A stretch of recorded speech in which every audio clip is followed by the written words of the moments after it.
Good morning and welcome to the Fields COVID-19 seminar. I am going to hand you over to Dr. Deirdre Haskell, our VP of Fields, who's going to introduce our speaker today.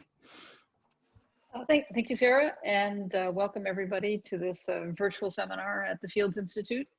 It's my pleasure to introduce Denis, who's going to tell from Stats Canada, who's going to tell us about learning optimal intervention strategies through agent-based reinforcement learning. Great. Okay, take it away. Awesome. Thank you so much for having me. When we got the invite, me and my team were super honored and super happy. So, to date now, all of our presentations have been mostly high level and focused on the experiments and the results. And so it's nice to actually talk a little bit about math. I mean, we'll do our best to go into it, but it obviously can't all be math. We'll have to have time at the end to get into actually what we did with the math, but it'll be really nice. So let's see. Yeah, so I'm Denis. I'm with the Data Science Division at Stats Canada. My team, Alex, Krishna, Blair, and we all work under our chief, Monica. We're all from the Data Science Division. And then Yamina working on the project from ITOS, IT Operations and Support, also with StatsCan.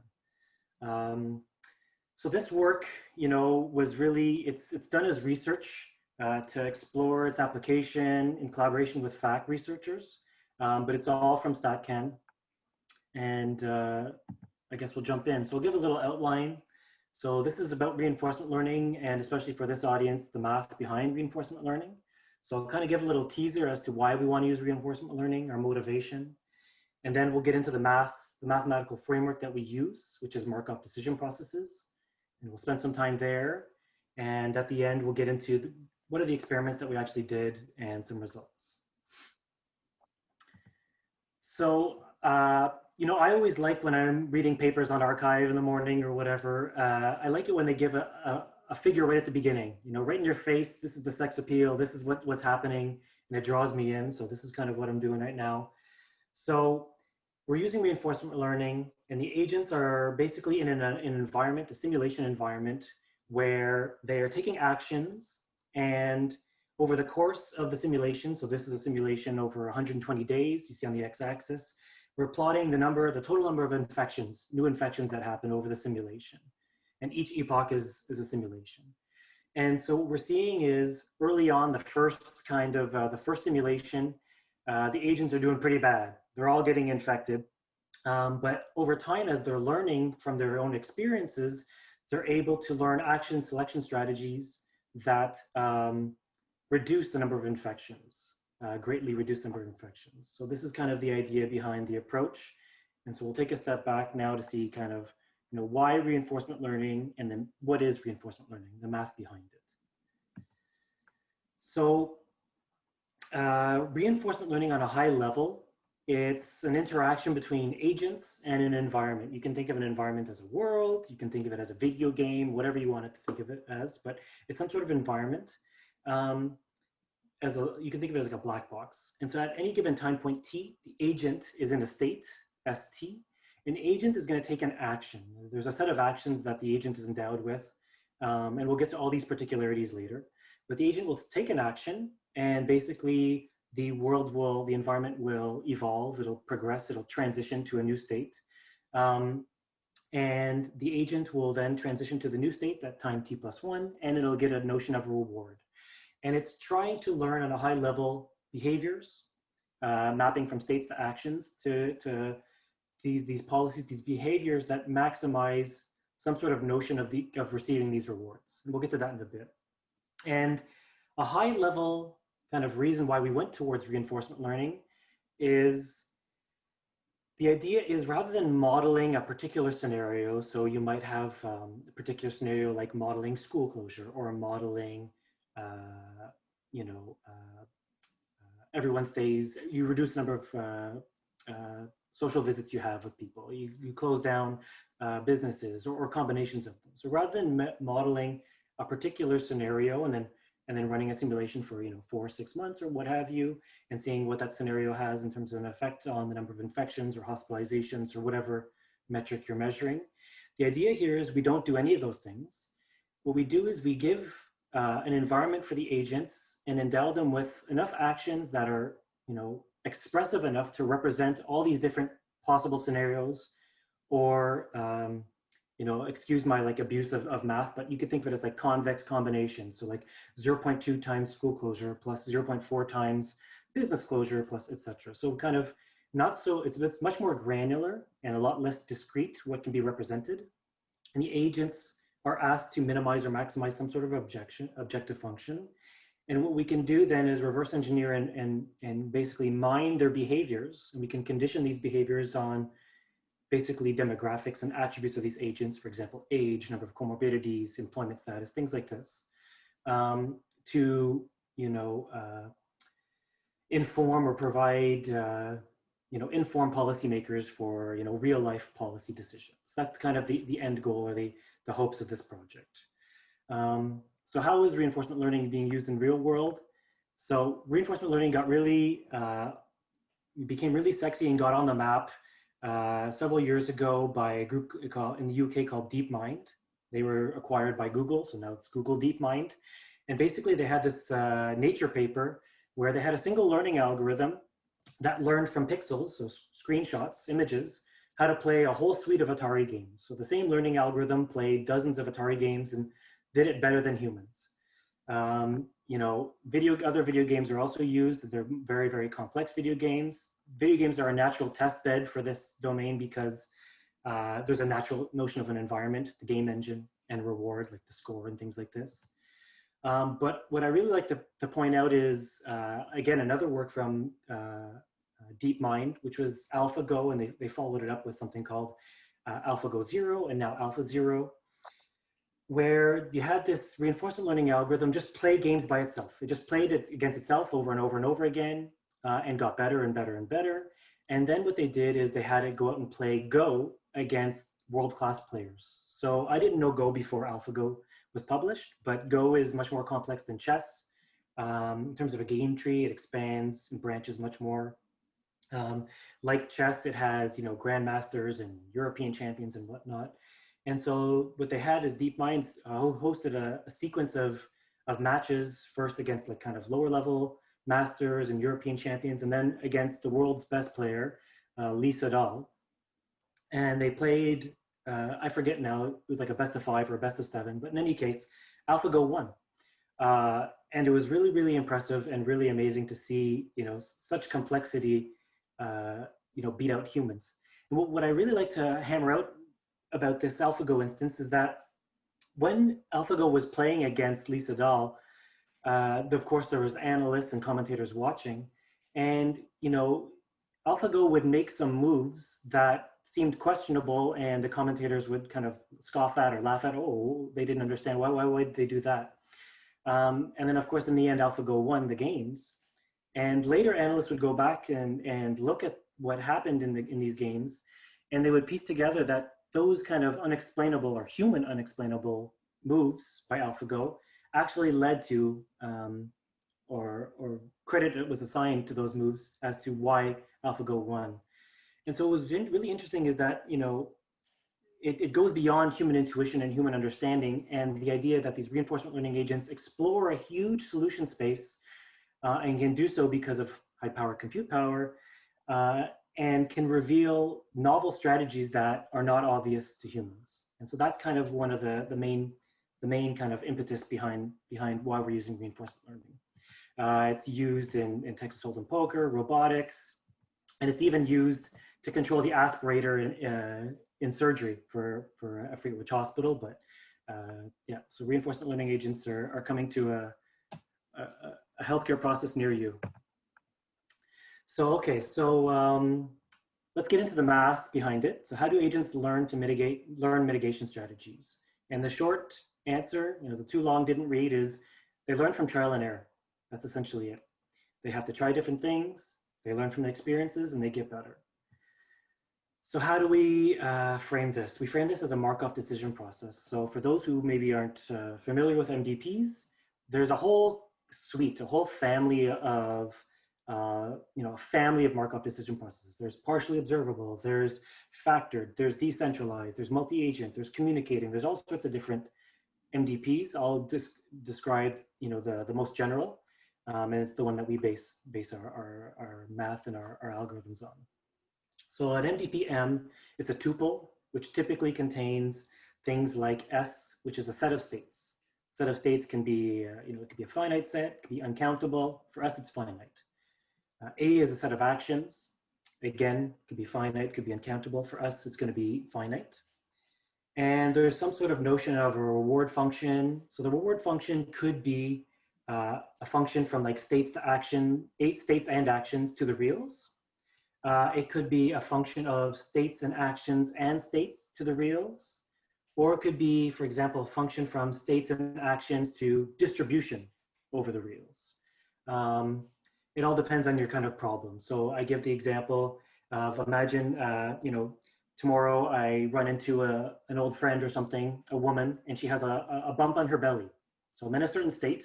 I found an old friend and she has a bump on her belly, and I take an action. Oh, are you pregnant? The reward could be based on that, or it could be also dependent on the successor state. What happens next? If she actually is pregnant and she's happy that someone noticed, I could get a positive reward. Or if she's not pregnant and I made a big mistake, so you can see how the reward function is very general and depends on your situation. There's a notion of P, a transition matrix or transition kernel, depending on your environment, number of states and things like this. But essentially for us, where we have finite states, finite actions, this is just a stochastic matrix or a collection, a set of stochastic matrices, which tells me what's the probability of going to a particular successor state, given at this time point, I'm in a current state and I take a current action, that kind of thing. We assume the environment is stationary, so it's time invariant. There could be an initial distribution over states, so where the environment starts, how the environment starts, or how the agent starts, this kind of thing. There's a notion called gamma. It's a scalar discount factor in 0 and 1.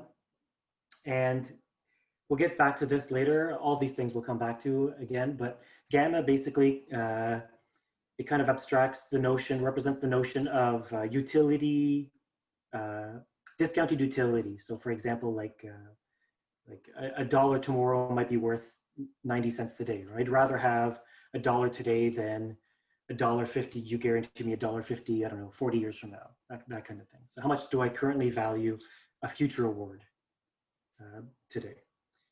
We assume that it's a Markov decision process. So we assume that the environment is Markovian, meaning the probability that I transition to a certain successor state at time t+1, given my entire history. So given my current state, current action, the previous state that I took, the previous action before that, is equivalent to, it's a memoryless process. I don't need to know my past. I just need to know where I am right now, my current state, my current action. There's a notion of a policy I have already mentioned. So policy, typically it's denoted by pi. It could be a few things. It could be a deterministic function that maps states to actions, or here I use the triangle to represent distributions over actions. It could be a map from states to distributions over actions. And so yes, that's a policy. And we of course consider policies to be stationary. They're time invariant.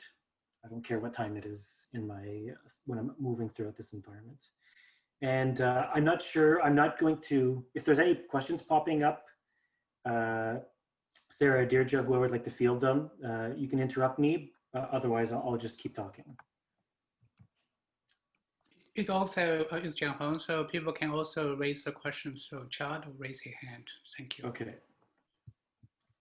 So return. So we need a notion of what is it that we're trying to do, some sort of objective.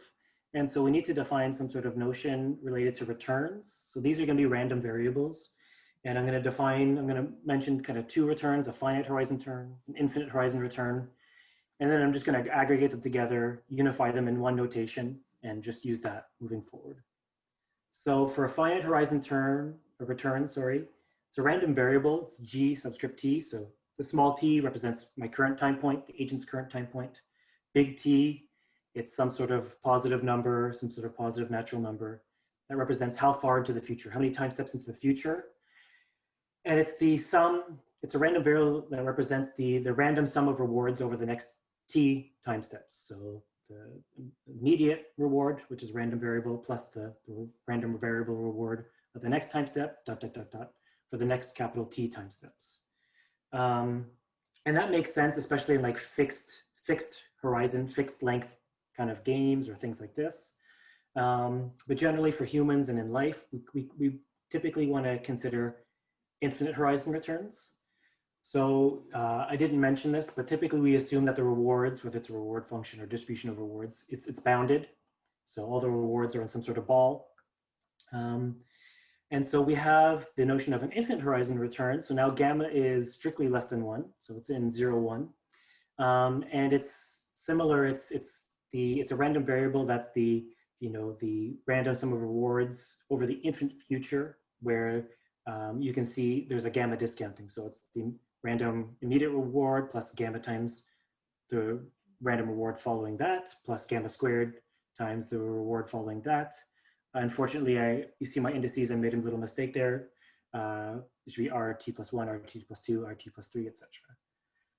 And then we unify them. We allow T to be infinite and gamma to be also equal to 1 when that makes sense. Obviously, gamma should not equal 1 when T is infinite.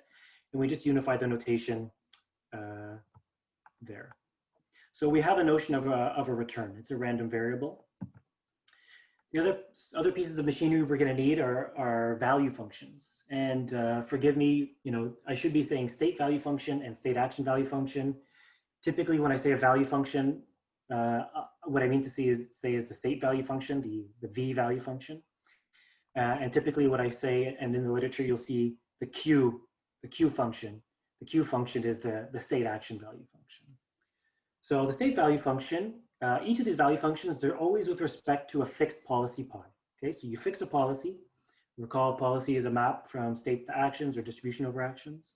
And so the value function with respect to a policy pi, it's a map from states to the reals. And it's defined, for each state, it's the expected return. So for us, it's going to be the expected discounted infinite sum return, given that at current time point T, I'm at state S. And that expectation is taken with respect to the dynamics of the environment and also your policy. Okay, so again, which may be deterministic or stochastic. So basically it says, you're in an environment, so you're playing a game and you can view your policy pi as like a strategy, because that's what it is. So it says, given that you're in this game and you're playing by a certain policy, certain strategy pi, and you're currently at this state, what's my expected, how good is it? How good is being in this state? What's my expected sum of discounted rewards? The state action value function, the Q function, is similarly defined, okay, but it's a bit different. So again, it's with respect to a policy pi. But now what it's asking is, given that I'm currently in state S at time T, and I take action A right now, what's my expected sum of rewards forever following my policy pi and with respect to the dynamics?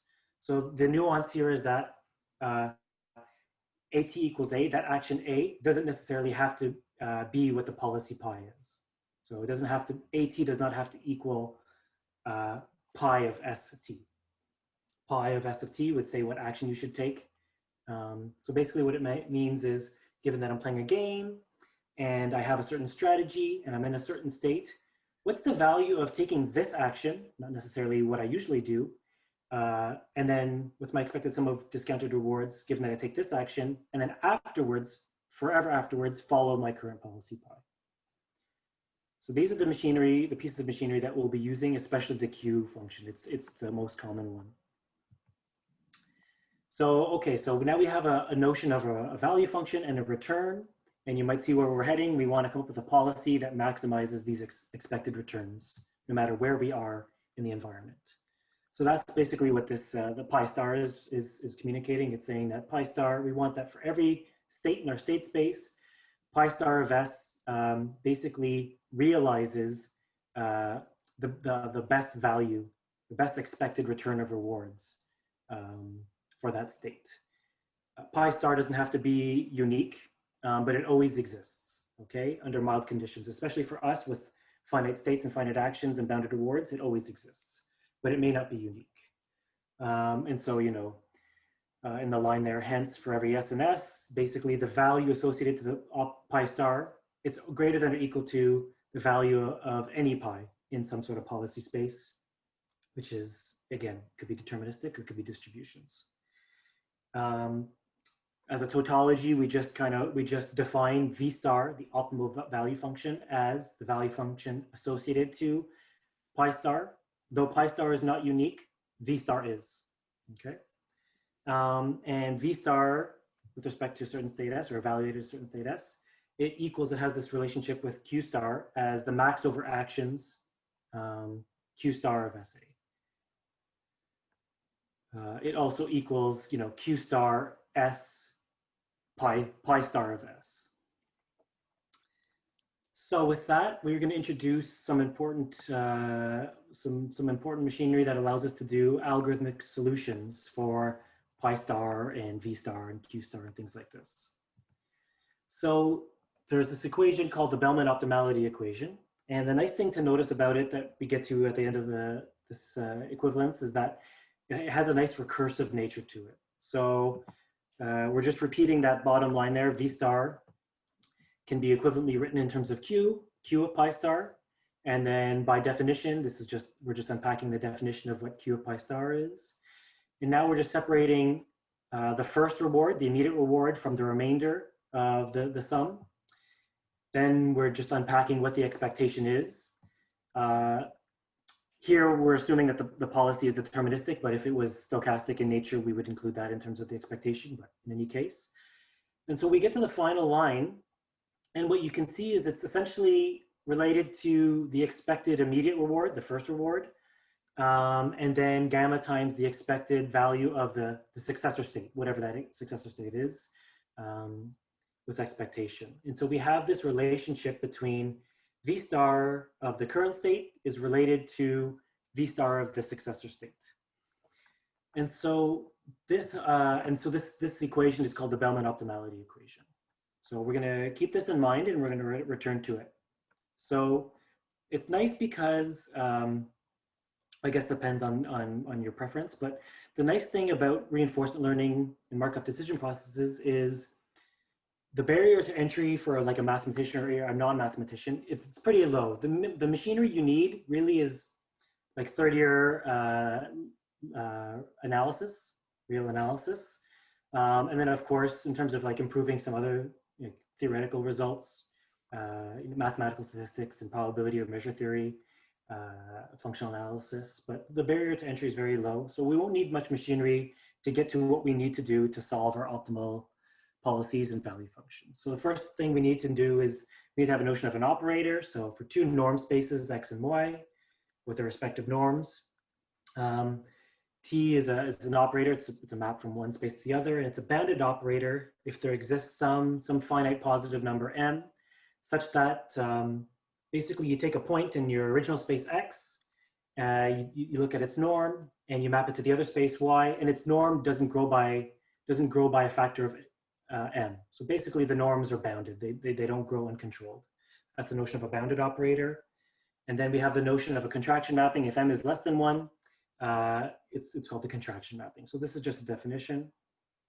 And so we have, now we'll define a Bellman optimality operator. So we have here in this definition, script V, it's our space of value functions, okay? So a value function is a map from states to the reals. So our script V space, it's a space of value functions, and we endow it with the infinity norm. And so you see here, let V and V. So little v is just a value function. It's a vector in that space. This is a finite dimensional vector space. So the Bellman optimality operator, T star from V to V, it's defined pointwise. And this definition, it's defined as exactly the Bellman optimality equation. So we define the Bellman optimality operator. It acts on a value function pointwise, and we basically just apply the Bellman optimality equation to it. And the Q value functions, the state action value functions, they have their own optimality operator as well. So with this Bellman optimality operator, we're just going to use a couple more well-known results. So fixed point theorem. So for a Banach space, so a complete norm vector space X, T is a map from X to itself and it's a contraction mapping, then basically if we compose T with itself iteratively, and you start with any initial point, that point will always converge to a unique fixed point, X star, which will eventually be, you apply T X star to itself, it's just X star. So it's a fixed point. So the nice theorem here, there's two theorems that we need, and I'll state one, and there's a proof. It'll be in the slides, which I'll provide, but for time, I timed myself this morning, and I won't go over it. It's a very simple proof.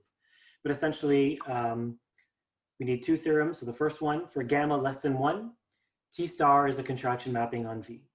So our space of value functions, when we apply the Bellman optimality operator, no matter what value function we start with, you keep applying it, it's going to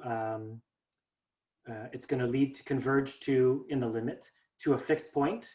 And there's another theorem which I didn't include in the slides, but that fixed point is V star. Okay, so when we apply this contraction mapping iteratively over and over again to our space of value functions, no matter what our initial estimate of what the value function is, we can always get V star. And with V star, you know, we're going to have, we can then extract pi star, the policy that realizes V star. So okay, let's look at the, let's take a step back here and look at the operator itself. You might notice that there's a problem with this, in that we need to have, we need to be essentially God to actually use this. So we need to know what P, that transition matrix, is. We need to know the environment dynamics, and we need to know what the reward function is. We need to have this explicitly in order to even apply the operator once, let alone iteratively until convergence. So if we had all that information, that algorithm is called value iteration. So for finite state spaces, you would start, with, let's say you're doing this in Python and NumPy, you'd start with a value function, which is of length, number of states. You initialize the value function with, randomly or just at 0. And you would iteratively, until some sort of convergence criteria, keep applying the Bellman. You'd iterate through every single state and apply the Bellman optimality operator. And iteration after iteration, the value function would get closer and closer to V star and eventually would converge to V star. We don't have that. So we are going to use something else, which is much more realistic, and it's a very popular and widely used and very simple algorithm. It's the algorithm that was used for the Atari games that I mentioned. That's the algorithm, Q-learning. It was called deep Q-learning because it was using neural networks, but Q-learning nonetheless. And it's a very general algorithm that you can use to solve, your favorite reinforcement learning problem. So for Q-learning, for us, for example, with finite states and finite actions, you start with a table of initialized numbers.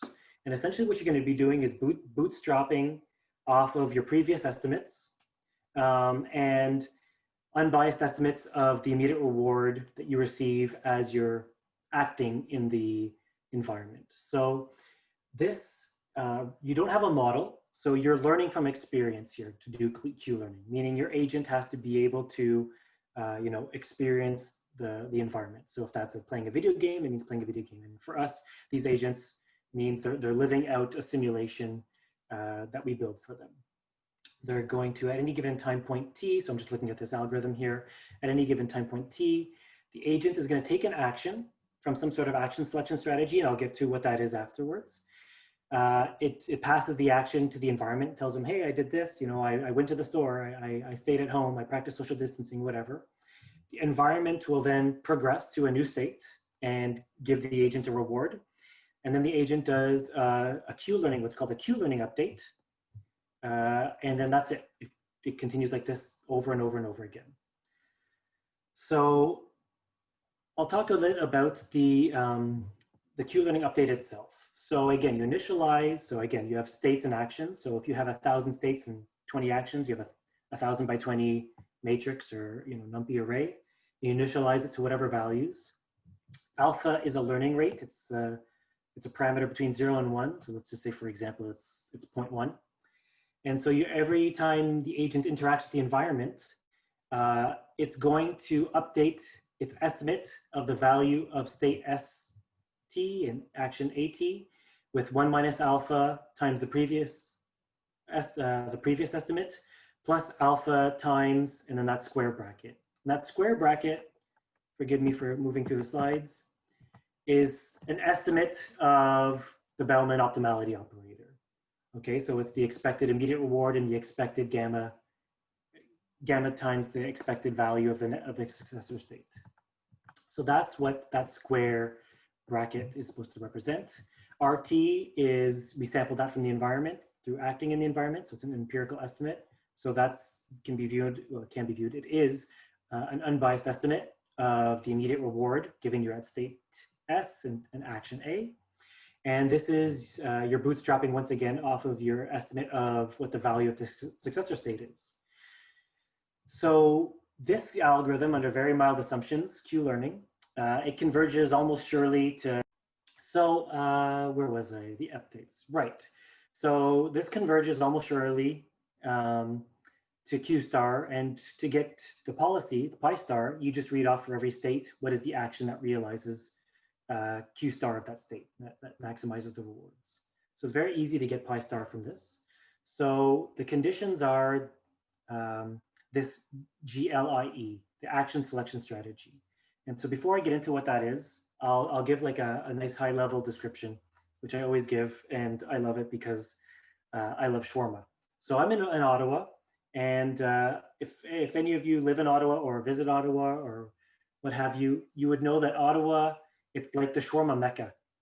I remember when I drove across Canada, I love shawarma, and I drove across Canada, you couldn't find shawarma anywhere, or at least good shawarma. And so, in Ottawa, everyone wants to know what's the best shawarma, and everyone's got their opinions. So imagine here, let's just constrain ourselves to all the shawarma shops in like a 10 block radius around your house.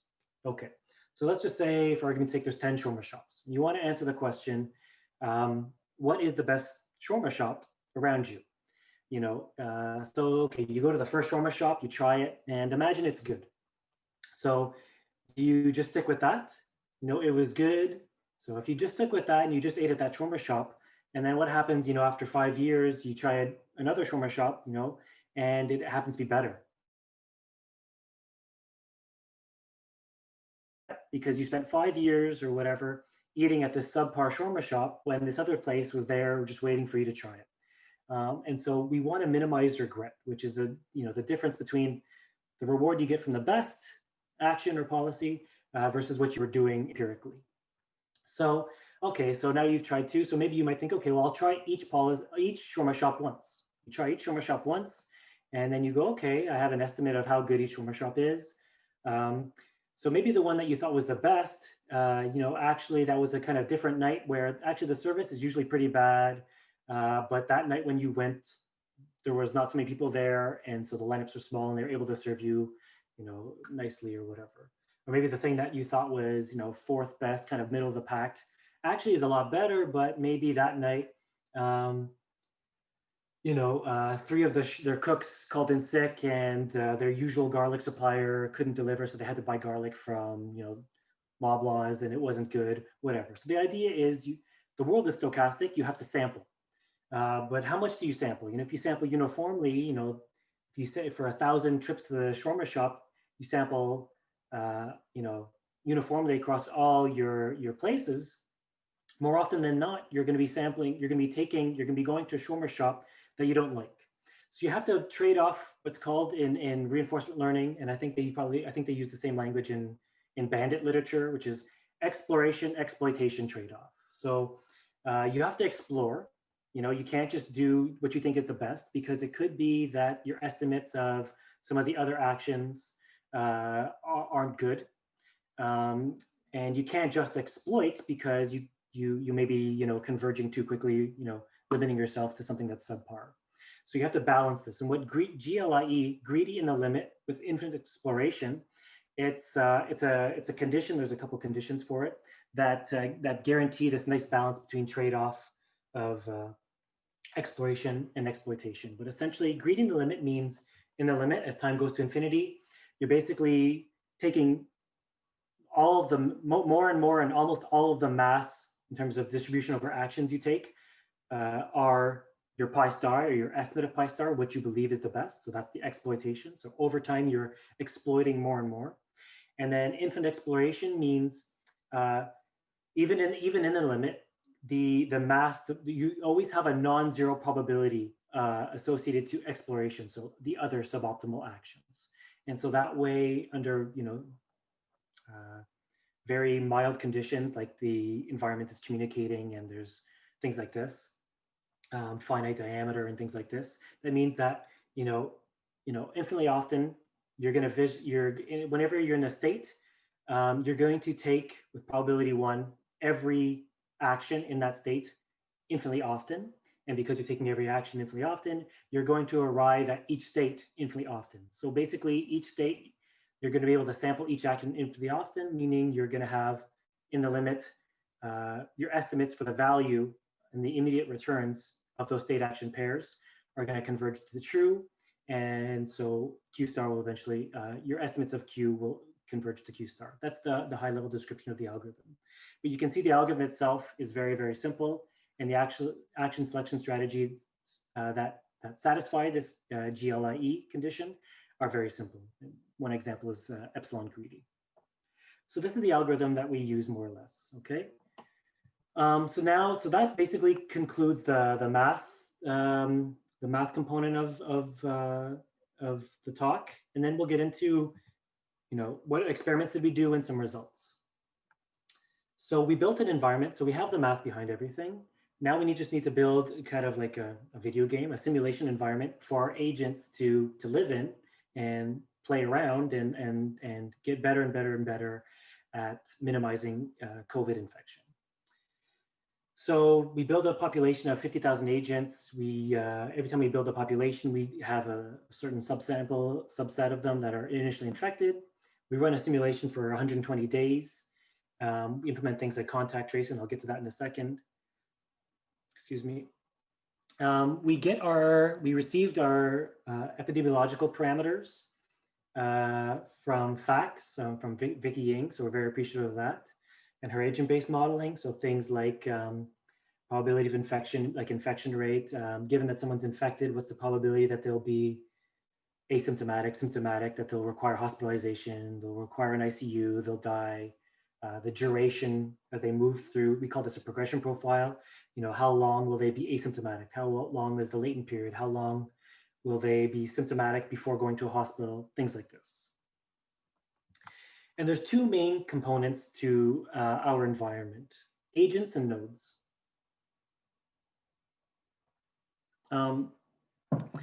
Forgive me for math people and graph theory people. We're not actually computing, we're not actually making a graph with adjacency matrices and things like that, but this is a nice picture to explain what's going on. So we have nodes and agents. So node in an abstract sense, not in a graph theory sense. So we build our population of agents using everything that we do to build these, the nodes and the agents, all comes from purely open StatCan data, stuff that anyone can go online and download, the most recent surveys, census, things like this. So we're using Canadian data, and that either applies to all of Canada or Ontario in particular. So I'll just state that off the board. So what we do is we generate a population of agents. And so we'll do it kind of household by household. So we'll build a household. And so the household might be, a single person. It might be roommates. It might be 2 parents with 3 kids, a single mother with 1 kid, all sorts of things. And the frequencies, the proportions of these household types and the demographics within the household match real world data, StatCan data. It could be, we also build senior centers, long-term healthcare facilities. Once we build the households, we'll then sample based on people's age and things like this, whether they're a student, they're unemployed, or employment data. So they'll be employed, and we give them jobs. So we use North American industry classification standards, NAICS codes, in terms of what's the proportion of people that are employed by, this industry and this industry and this industry. And we also take data into consideration, for example, given a certain industry, what's the number of employees that a given business will have, for example. So we use that to build up the employment data, and we aggregate it into just 5 high-level categories, which we call essential health, essential food, essential other, non-essential school, non-essential other. And we use the essential, non-essential designation categorization that was done by the government of Canada, several months ago when they decided to shut down non-essential businesses. We give them demographic data. We give them according to their age, comorbidities and things like this. We also give them the notion of like a social network. So we break down the population into concepts of like neighborhoods, which we call communities. And using social data that we have, social survey data, StatCan, we also give them like a social network. So people will have friends, and the size of their social network is related to, it's conditioned on their age and things like this.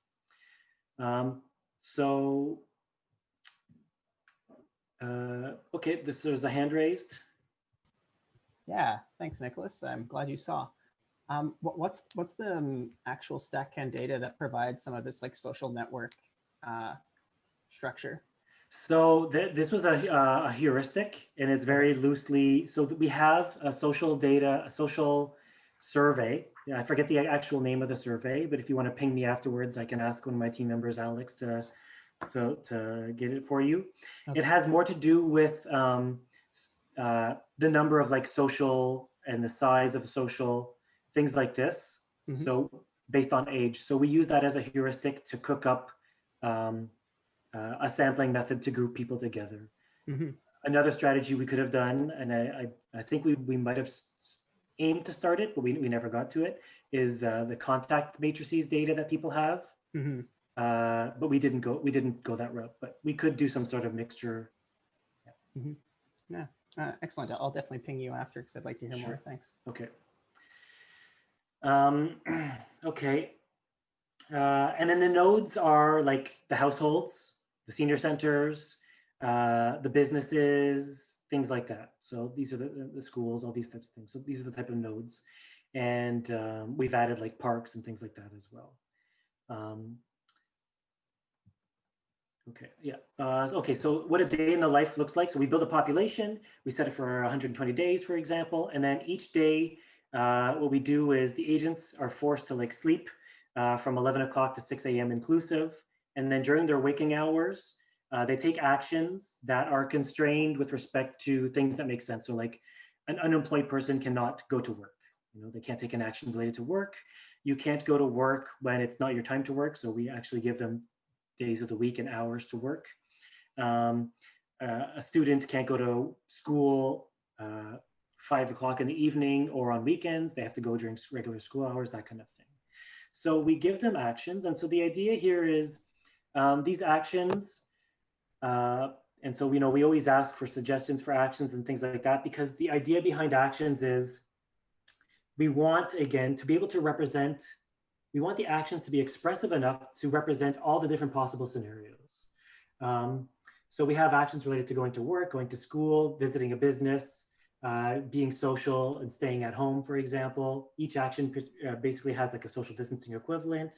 And then there's some kind of constraints in the environment in terms of if you are an essential worker, you can't work from home unless you are experiencing symptoms. Non-essential workers can work from home. Students can, if you're feeling symptoms, you can go to a health node, which is our abstraction for example, like going to get tested. Students can stay home, they can, or they can go to school. And so we don't explicitly close down schools or close down non-essential businesses.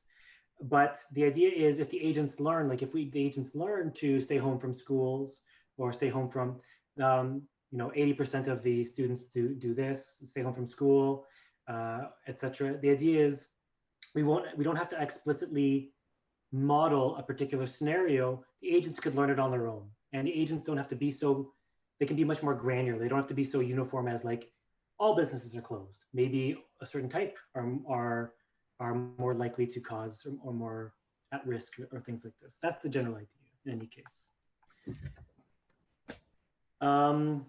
Agent states. So we represent states by a bunch of basically categorical type values, where we break it down. So this is the information that the agent is given. So the agent is aware of their state, and they use this in conjunction with their Q values and their policy, their current policy, to take actions. So they're aware of their state, their age, their employment status, their number of comorbidities, if they're feeling symptomatic or not, their location, things like this. And again, this can be expanded or whatnot. So we only give rewards under two scenarios. Whenever an agent gets infected, we give it a slap on the wrist, we say bad. And every time that they infect another agent, every time they do that, we say bad. And so basically they only get negative rewards. And so by asking them to maximize the expected, find a policy that maximizes the expected sum of rewards, what you're asking for the agents is to behave in an environment such that they don't get infected and they don't infect others, or do so at a minimum. And so these are the only rewards we give.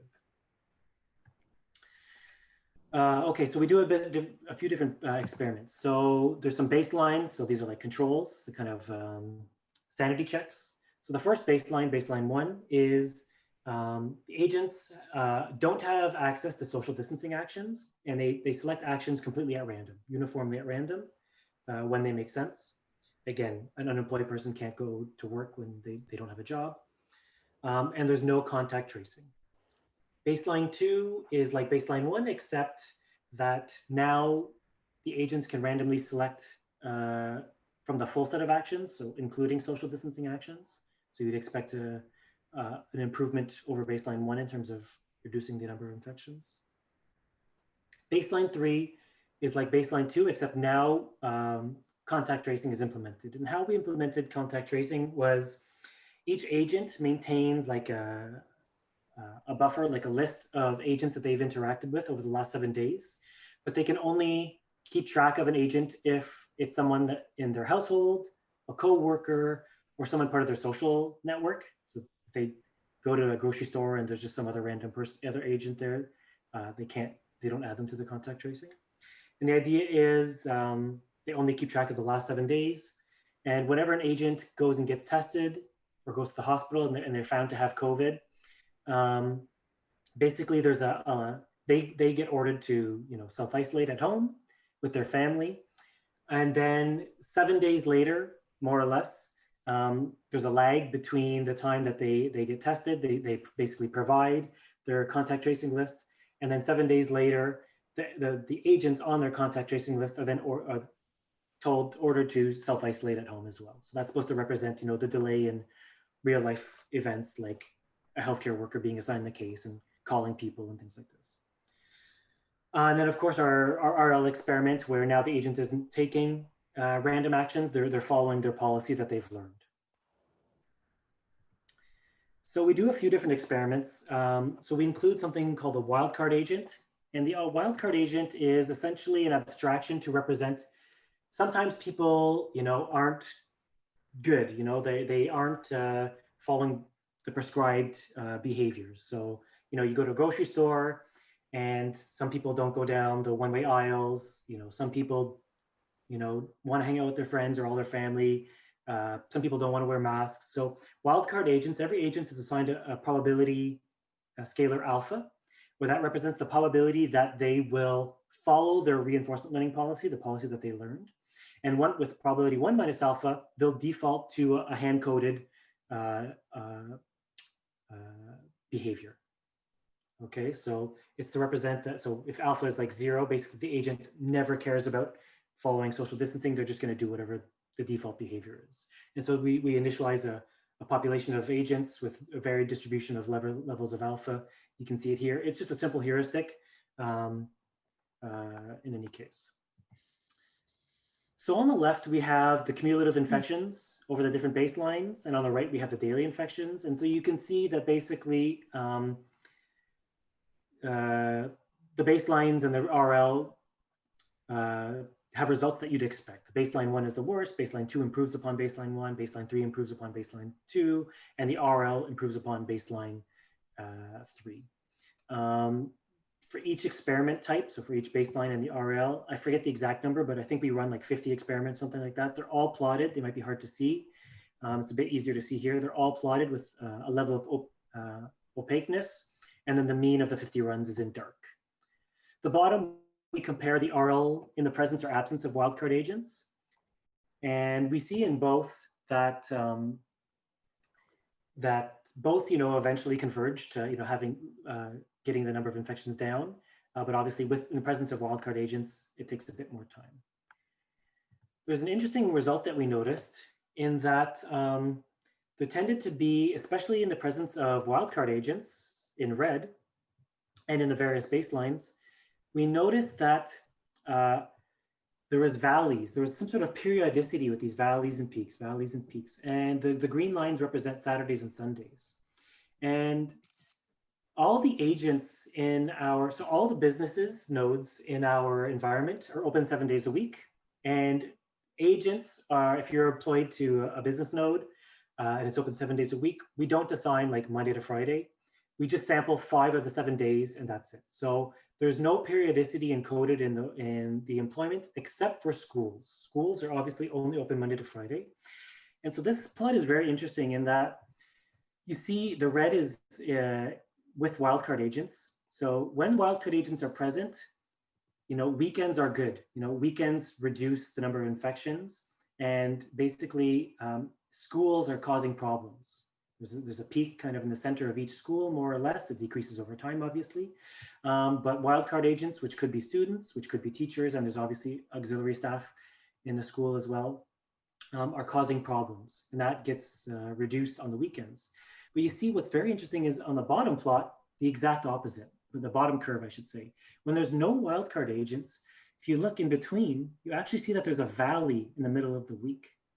And so there's a very different, and again, the only periodicity that's encoded in the environment related to weekends versus weekdays is the schools. And so there's a very interesting relationship where when you have schools and agents are basically not doing what they should, it becomes very problematic. But when you have schools and the agents are actually following the RL policy, which we'll actually dive into in a little bit, schools are actually they're better off than weekends.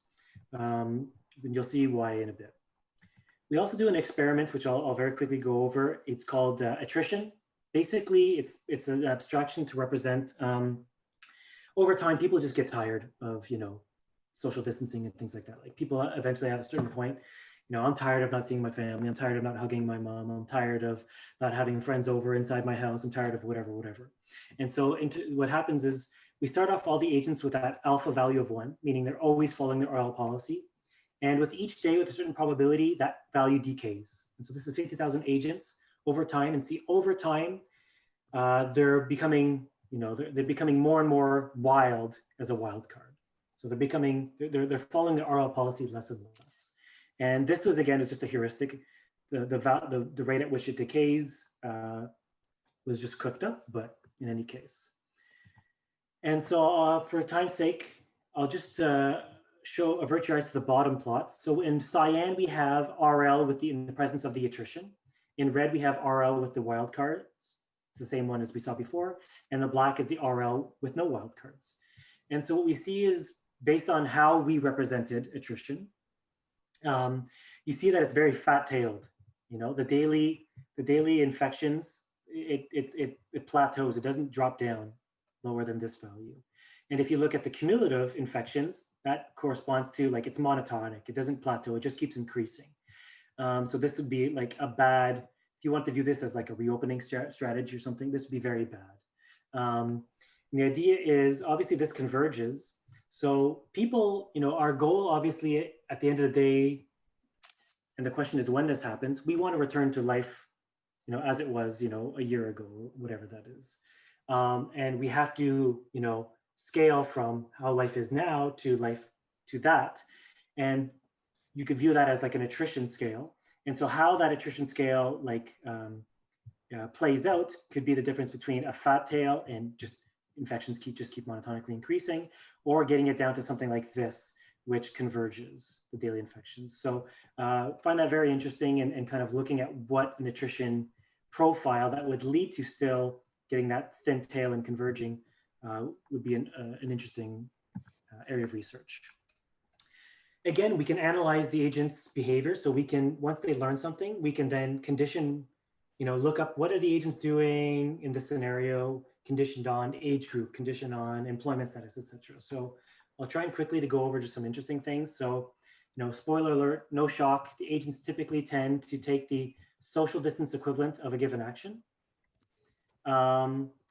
Interesting things like when they're an essential agent and they're not symptomatic, they tend to go to work and practice social distancing. But when they are symptomatic, they learn to go and get tested or stay at home and work from home.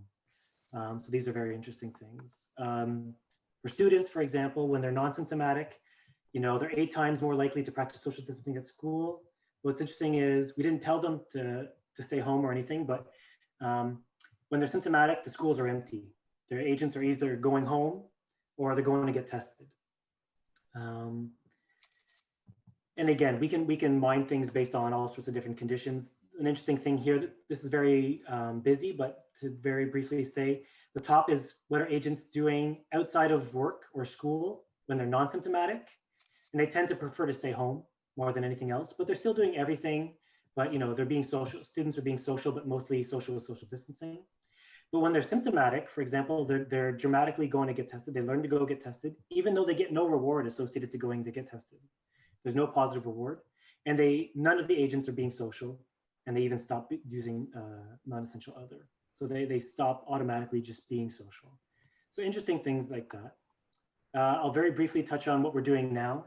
So now we're kind of turning the modeling tail around. So instead of having agents learn strategies, what we're doing is we're trying to learn optimal return to work strategies for, in particular, large office buildings. So multiple floors, maybe multiple elevators, for example, where here the agents are like automatons. And now the thing that's taking actions are the buildings.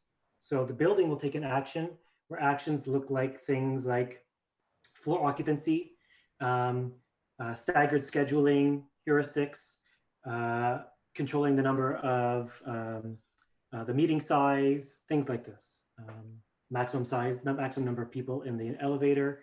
And the idea here is we are giving as reward, we're trying to maximize the number of agents that go back to work. We're trying to minimize the number of infections, and also minimize a cost associated to delays using elevators. So that's it. And we're also developing a nice dashboard, which is almost done, so that users can go onto the dashboard. It's open to the public, and they can look at the data, play around with it, analyze it themselves. And with 2 minutes left, that's it. Thank you. Thank you very much, Nicholas. And again, on behalf of the National Task Force, and I want to thank you and for this very interesting talk. Now we are open for questions. So if any audience you want to ask questions, you can raise hand. You can also ask questions through chat, so I can unmute you. And I want to, before the questions, I want to add that the task force being supported by the National Mathematical Research Institutes would like to really see talks and discussions focus on both the depths, also mathematical methodologies, and the breadth of applications. And this, I think, is a fantastic lecture fitting to our interest. And I want to congratulate you, Nicholas, and your colleagues at Statistics Canada for this very important work. Thank you so much. Maybe I can ask you a question about this. Of course. So you focus on being the mandate, having the mandate from the government agencies is to develop the agent-based simulation to inform collective behaviors in a population. This is fantastic, but can you also, you mentioned at the very end that you might develop this into more app so that you can use this to really provide individual, personalized instructions. So for example, if I, in the last 7 days, I've been going to grocery store, going to my office, I have the timeline, and I know some of the locations have reported cases. So would that simulation, this kind of agent-based simulation, can help me to name? So this machine learning process, with what should I do? Should I isolate myself, or should I go for a test? So you always have to trade off levels of granularity, because the more granular, like the more specific a model is, the more particular a model is, basically the higher the variance it is, the more chance you can get things wrong, and be wrong by quite a bit, you know? So I would be hesitant to do something like that, or at least, you know, have it catered exactly to you. But if it was generalized across, yeah, you know, something like that would be interesting. But in terms of like, if it was like, you know, you and your location data and like the actual businesses like actually around you, that would be a bit too granular. And I don't think that would be feasible, first of all, and smart to do. But if it was very general, like, and still kept a high level abstraction, kind of like what we're doing now, where you could then, maybe what you could do is, you go, okay, you know, they've identified in my city, there's 100 cases, and 20 new cases yesterday, and you could add that in and run out a short-term simulation, just to see high-level things like, you know, does it spike up, and where do the spikes tend to happen? Maybe that would be helpful. But if someone were to use it to think like, oh, am I safe to go to the independent grocer down the street? That would be, I don't know. I wouldn't be doing that. True. But however, if the infected or the cases are willing to participate in a extensive way to document the itineraries in the past period, let's say 7 days, and we know they have developed cases, and we can collect those data from many cases, and therefore the machine learning can tell me that if I experience this kind of encounter, exposure, then I would likely develop into finally a positive case. So with that kind of larger data set, so I thought you might still be able to develop a personalized risk index. I know it's a very risk, it's very highly sensitive as well. Well, it's a visual thing. Yeah, there's definitely, I mean, when you first started, yeah, there's definitely potentials for aspects, and then just what those look like. Yeah. Right. Don't be shy, people. You can ask me questions. Yeah. Any other questions, comments? Hi, could I ask Nicholas a question? It's Sarah Nyani speaking. Yeah. Hi, Nicholas. I was just wondering, so the whole wildcards analysis is very interesting, showing how, you know, when people, this what you're describing as attrition, when they run out of enthusiasm for some of these measures to be successful in not transmitting the virus. I'm interested to know if the simulation, how it was received, because you're talking about using it for making policy decisions. So is it, when you share this through Stat Canada, do you take it to, like, at what level are you sharing it, and what kind of interest did it have? Right. So we shared this both in the fact internal modeling community and the external modeling community. In my experience, the external modeling community was very an interest in it. And I find that for a lot of people, because it's very different from canonical modeling techniques, like we're not doing SEIR and SIR models and things like this, because it's very foreign, its utility, it doesn't seem obvious. That's the impression that I'm getting. The question of its utility doesn't seem obvious. So I think, you know, trying to sell interesting things like insights that can be gleaned from this modeling approach is very important. You know, like different caveats that I mentioned. Another one that I didn't share was, the first modeling that we did without the presence of the complete absence of wildcard agents. The students still went to school. There was still a proportion that went to school even when they were so in this modeling, like when they were symptomatic, they all stayed home.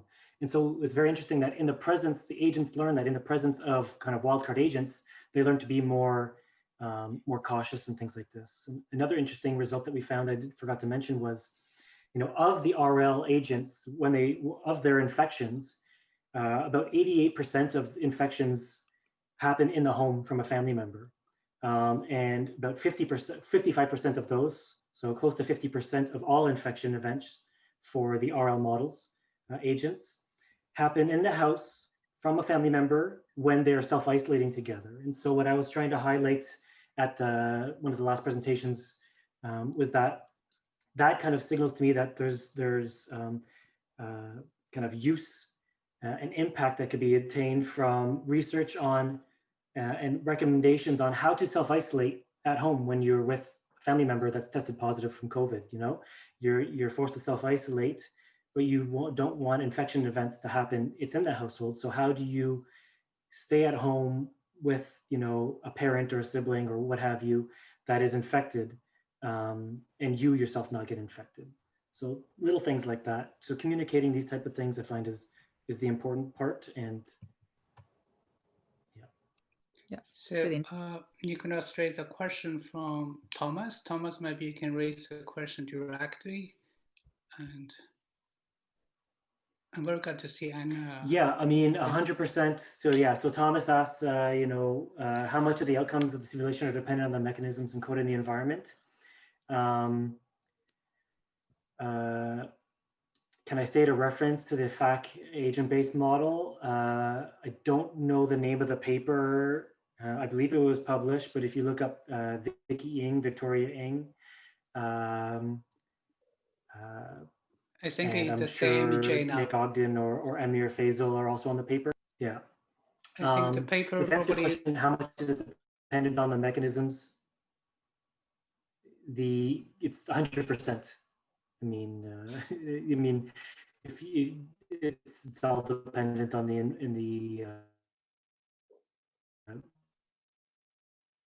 all right, there's some difficulty with some audio in the environment. So at the I'm sorry. Okay, so I think it's good timing to go ahead. Maybe I just talk shortly because I think the connection is really not good. What I meant with the mechanism, and you said 100%, that's for sure. The thing is, what I think would be interesting or important is to really clarify at which point, like, crucial assumptions have been built into these into the simulation, and then to make the outcome really like credible and useful, then one has to really pinpoint this place where important assumptions have been built in. I think that would be important, and therefore I'm also like asking. I find it interesting that if you say like you have the statistics about where self-isolation happened, where infections happened mostly like in self-isolation, for example, and if you now then additionally can say, okay, let's look at this mechanism in detail. I've built into the simulation, into the transition probabilities, this and this and this, then one could really come to a very concrete result which one can present. So this is important. I think that one gets out these possible otherwise opaque assumptions. That's what I meant. Yeah. The devil's in the details, right? That's what it comes down to. You do two different experiments and have the same plot. I often joke that people in meetings, number good, number good, but the devil's in the details, 100%.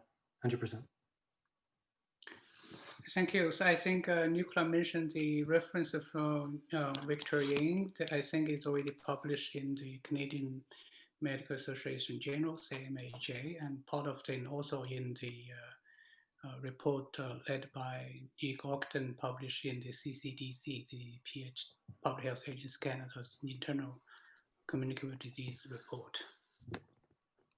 Now, with that, I want to again thank you for all for coming to this talk. I know there are some leading scholars in the audience, and Brzezinski from Guelph, for example, is here. And I would like to again thank Nicholas for coming to present us in this seminar series. Thank you all.